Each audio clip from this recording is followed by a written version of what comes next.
the ruling party secured the biggest number of new wards in this week's by-election held across the country on Wednesday. The African National Congress gained 6 new wards, while the DA won 2 new wards and 5 other political parties gained 1 ward each. Around 40 political parties contested the by-elections, with a total of 444 candidates, 19 of whom were independents. The ANC's strongest showing was Gauteng, Eastern Cape, Northern Cape and the Free State. And joining us now to evaluate the outcome of the by-election and how it reflects on the political dynamics in the country is election analyst Sussman. Wayne, it's always a great pleasure to talk to you. Let's just begin here. We got the by-election results. What do they tell us? Great. So one must remember it's 245 days since we last had any elections in South Africa. So this was our first real barometer to see where the country is thinking and where it's going since we've had the COVID-19 pandemic and since we've had the numerous challenges around that as well. And it turned out, one more thing I want to say before I analyze that, one's always going to look at maps. So if I take the ANC going to this round of by-elections, they had a pretty good map. Yes, there are a number of municipalities which they could potentially lose, but the overwhelming amount of seats they were defending were safe seats. Whereas the DA had a very difficult map, and so did the Inkatha Freedom Party have a very difficult map. So the ANC ended up strengthening their position in Johannesburg, the largest municipality in the country. They won a ward off the Democratic Alliance. Their coalition partners, the Al Jamaa, also won a ward off the Democratic Alliance. So the ANC and its coalition partners are stronger in the city of Johannesburg today. At the same time, if one looks at other results across the country, the ANC retained municipalities like Polokwane, and municipalities like Renosterbach, where the whole council was up for election. They retained those with outright majorities. The only municipality where the ANC essentially came up short was Knysna, but there was always going to be an uphill challenge because the DA were defending safe seats there and had to fill those vacancies to have the numbers to take back that council. So it was a very good performance for the ANC. Some provinces where they would have liked to have done better are KwaZulu-Natal. Yes, they won a ward off the National Freedom Party in Umvoti by Greytown, but they wouldn't have been happy with the low turnout in Umlazi and their inability to win some marginal seats the IFP were defending. And they also lost a very safe seat in Nkandla. And I just want to remind the viewers, yes, Nkandla is run by the IFP, but this particular ward, which is right next to Jacob Zuma's Nkandla homestead, was an ANC stronghold within Nkandla, and the IFP pulled off an amazing upset. Another area where the ANC would have liked to have done better is the Western Cape, which continues to be a difficult province for it. But in provinces like Limpopo, in provinces like the Northwest, I'll give you a very quick example. In the Northwest, they won a seat which I really never thought they'd have a chance. They won a seat off the DA in Madibeng near Hartbeespoort Dam. So you see them winning seats off the DA in places across the country, and they would be very, very happy with their performance and what this means for the road to 2021.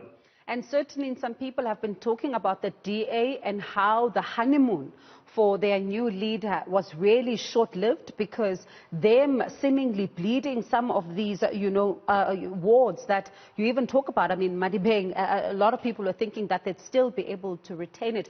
What does it tell us then about their position going into the 2021 election? Because certainly, if they are moving on this front, it doesn't look like they're in a stronger showing.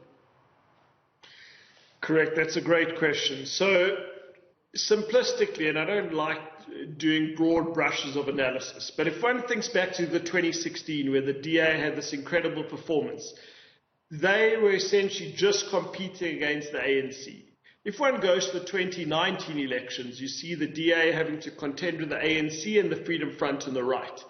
In this round of by-elections, you've seen the DA having to deal with a whole multitude of parties. So essentially, They're a smaller party dealing with all these people to the right and to the left of them who are eating into their traditional support base, from places like Riverlea to places like George, and it was a very, very tough night. And as you say, a very short honeymoon for John Steenhuisen.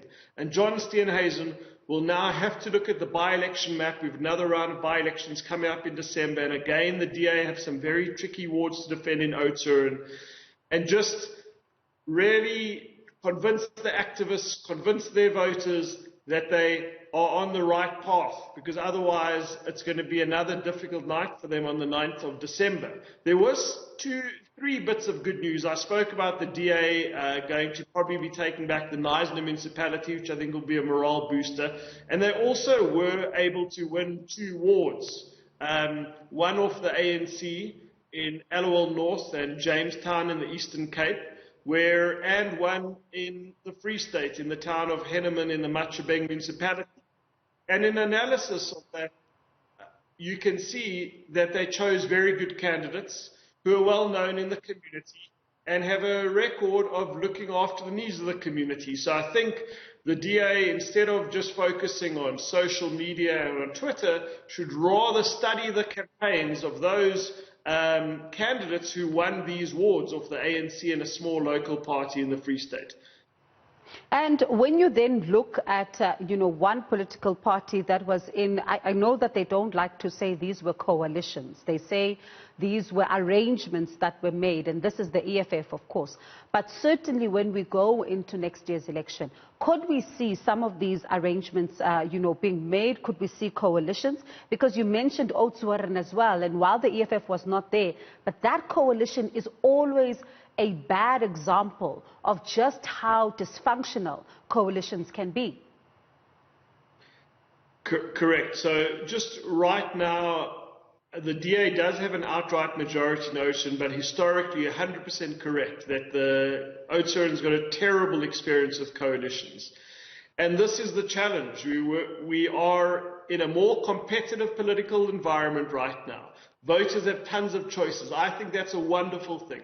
I think that no party, whether it's the ANC in Guyana or the DA in Malmesbury, should take their voters for granted.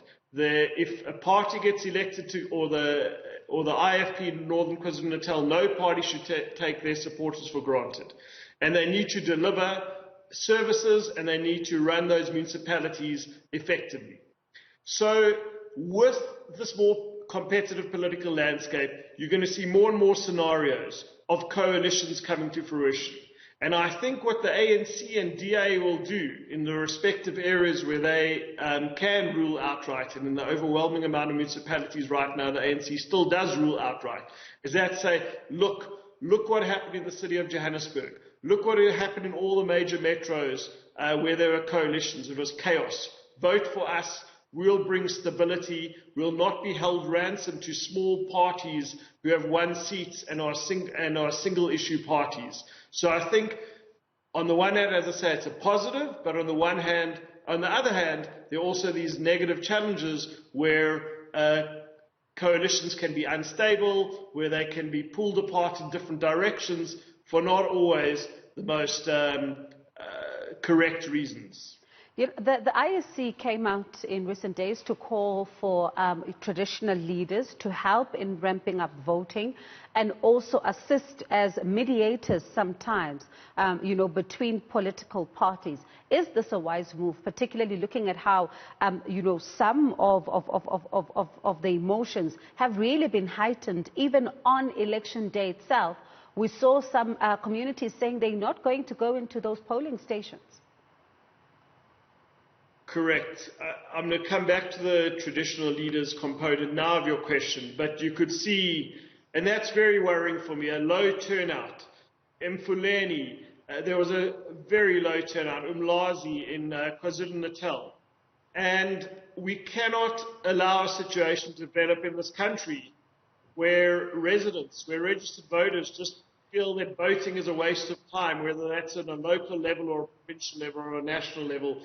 We've got to, and political parties have to make sure that they remind people that they can bring hope, that they can bring change for voters, and it's vital that they if they want change, to participate in the democratic process. If they want a continuation, to participate in the democratic process and not take things for granted. With regards to traditional leaders, I think we need traditional leaders, I think we need civil society, I think we need all sectors of society to remind our voters, to remind our residents why they need to participate, why it's important to effect change with their votes, and I hope that all those role players will continue to be involved going forward. And there's still some concerns as we go into 2021 around some demarcation disputes. We know in the past what these can do. We saw Vuwani really flaring up and making things difficult ahead of the election, particularly around the issue of demarcation. How important will it be for the board to ensure that these are resolved just before the elections can be held? Thank you. I'm going to start off on a micro level. I really study every ward in this country on a granular level. And sometimes wards make sense, i.e., and by the way, it's not always possible. I'll give an example, Ward 9 in Johannesburg, which Al Jamaa just won. That's a very homogenous area. It makes perfect sense. And then I was looking at some wards in the Renosterberg municipality where an independent was running, and I thought they might have a chance to win their seat back, but I just saw part of the ward includes the one town, part of the ward includes another town 40 kilometers away, and another part of the ward includes these farms all over the district. Wards must make sense to the councillor who's going to represent them and to the community who lives there.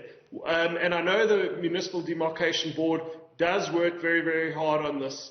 And with that issue in Limpopo, it was very sad to see the low level of participation in the last few elections. And it'll be interesting to see how they resolve that, because obviously they wanted to be part of another municipality. They didn't want to be lumped into this new municipality.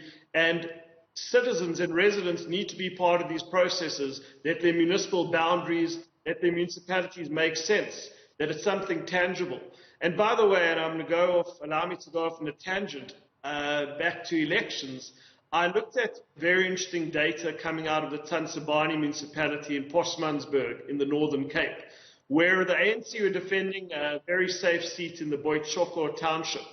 And the ANC got 73% there in 2016, and this party, the Safe Tsansibani coalition, got 19%.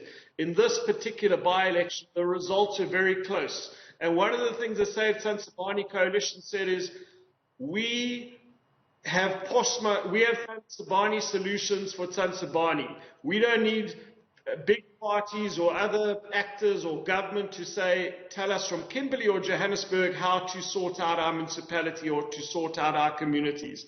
So this idea of municipalities making sense to the people who live there, with the boundaries making sense, is a very important issue, and I'm sure the Municipal Demarcation Board will work with the various role players and actors.